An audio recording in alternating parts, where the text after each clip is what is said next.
Well, lovely to meet you all. I'm Eric, CEO and co-founder of Stylo.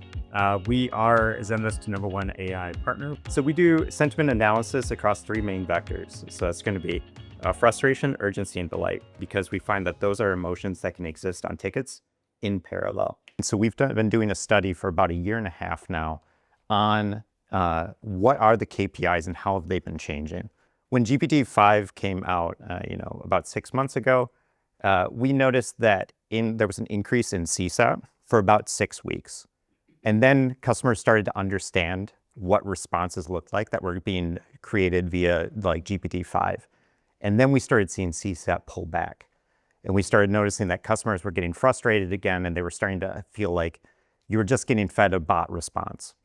And that's where I really want to have this conversation with you, Tom, is like, what have you been seeing? How have things been affected, like, and impacted from your customers? Like, how are they looking at data now that they weren't looking at 2 years ago? We're seeing a bit of a shift towards voice as a channel. I think in general, if like a customer is fed up with talking to a bot, I think voice is a really good channel in that you're then talking to a person. And so we're seeing slight rise in people tracking voice metrics via air call or other things, they're using that. What we've been finding a lot is that our customers originally were trying to set what their goals were and what their KPIs were with adopting AI about 6 months to a year in advance. And then they were finding about 60 days to 90 days in that those metrics had to change. New models are coming out, things are changing. The way that people are interacting with AI is changing so quickly. And the way that customers are engaging with support solutions is changing so quickly. We've seen some of our customers where they get onto a channel with a customer, whether it be an email or a live chat, and they're questioning if that person is a human. Customers aren't sure who is real and who is not. And some people all they care about is the deflection. They want to get out the door as quickly as possible. Businesses like Token are a great example though. So, your B2B, your high touch, it's more customer success than it is customer support. So the way that you're engaging with those customers is going to be very much different. It's going to be much more based on the specificity of it and making sure that you're getting the answer to the customer that is appropriate at the right moment, and you're not sending them down the wrong path and everything.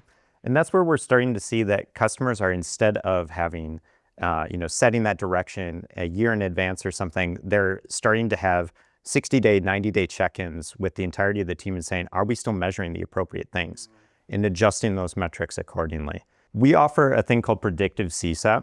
And so based off of the context of the ticket, as well as feeding in if they have actually provided in a CSAT score, we're able to tune the models more effectively to say, based off of this solution in this scenario, the customer got the correct answer and everything within an appropriate amount of time. They might not answer the CSAT or provide a CSAT score, but we can say with a certain amount of certainty that they had a CSAT of an 8 out of 10. So you're able to showcase to your customers and still get that feedback loop with your agents, saying like, hey, you guys are doing a great job. We've got a variety of different applications here. We even have Zendesk themselves that are utilizing one of our free tools, which is the Stylo scorecard. Specifically, what it does is it gives you qualitative and quantitative analysis of your Zendesk Help Center to be able to say how well is it set up not only for your customers, but also for use with AI.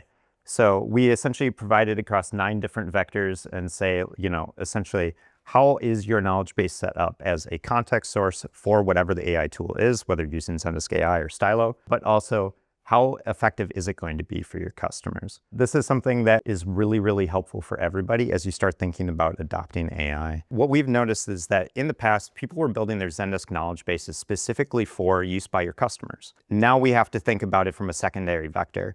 It's now a context source for AI.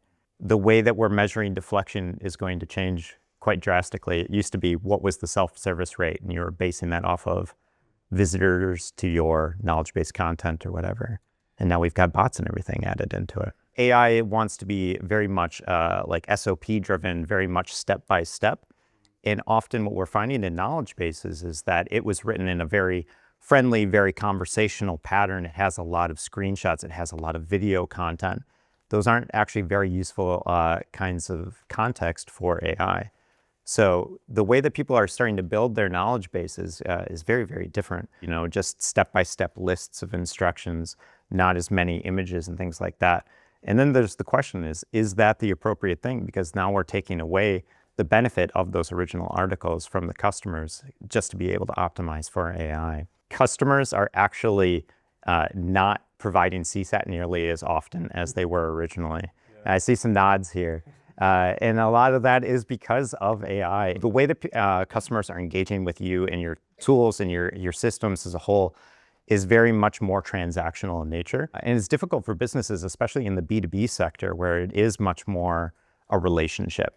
And it's like, how do you make sure to still have that high touch relationship while also being able to adopt tools such as AI? So I think that we're going to see the pendulum swing back. I think that more personal connections with your customers are going to be more important here in the future. So yeah, I think we'll see the metrics change with that as well. Beautiful. Thanks a lot, Eric. Well, thanks everybody.